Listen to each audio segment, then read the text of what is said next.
Vous savez pourquoi les enfants de Dieu sont des païens, les enfants des serviteurs de Dieu sont des païens? C'est parce que leurs parents sont des hypocrites. Ouais. La plupart des temps. La plupart des temps, pas toujours, hein, parce que des enfants, malgré toute la sainteté de leurs parents, refusent. Mais la plupart, parce que je fréquente beaucoup d'enfants des pasteurs. Alors c'est quoi? Ils te voient, papa, tu prêches. Ici, tu dis, il faut aimer vos femmes, tu tapes maman à la maison. Ils te voient, maman, tu enseignes bien, mais à la maison, tu critiques tous les fidèles. Tu vois? Parce que les enfants, eux, ils ont la révélation de la vraie vie de leurs parents. Devant les fidèles, nous sommes des hypocrites. Pas devant nos enfants. Ils peuvent vous voir comment vous vous enivrez à la maison. Comment vous vous battez. Comment vous faites un mois sans vous parler. Ils peuvent vous voir où vous faites du ministère un business. Vous jouez aux hommes de Dieu. Mais à la maison, vous êtes des païens. Les enfants des pasteurs, ils connaissent des choses. Ils voient des choses. Ils savent que papa là, il prêche, il ment. Il dit des trucs qu'il ne fait pas. Tu vois? Alors si tu veux que tes enfants suivent la voie du Seigneur, toi-même tu dois suivre le Seigneur. Tu dois être un modèle devant tes enfants et les élever selon le Seigneur. Si tu les élèves selon le monde, ils vont être mondains. Il faut que tes enfants, sans qu'on les pousse à dire, qu'ils puissent dire, maman est une femme de prière. Maman est une sainte.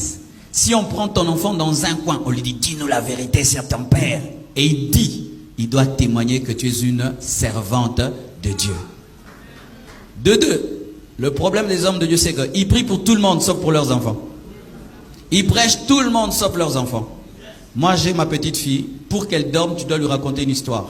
Je la raconte des histoires de la Bible à côté d'elle en dormant. Elle s'endort avec l'histoire de Bartimée, de Ruth. Je suis exigeant avec mes enfants comme je suis exigeant avec les fidèles.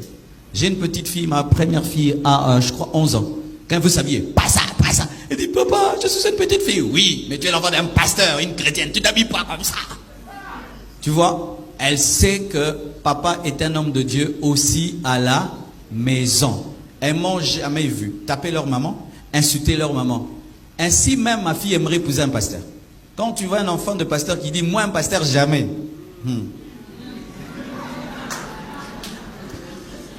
Alors, les hommes de Dieu ne prêchent pas souvent leurs enfants, ne prient pas pour leurs enfants. Ils imposent les mains à tout le monde, sauf à leurs enfants. Moi, j'impose beaucoup les mains à mes enfants. Mais il arrive des fois où Satan peut attaquer un homme de Dieu. C'est tu fais tout ça, mais tu vois ton enfant, il ne veut pas du ministère.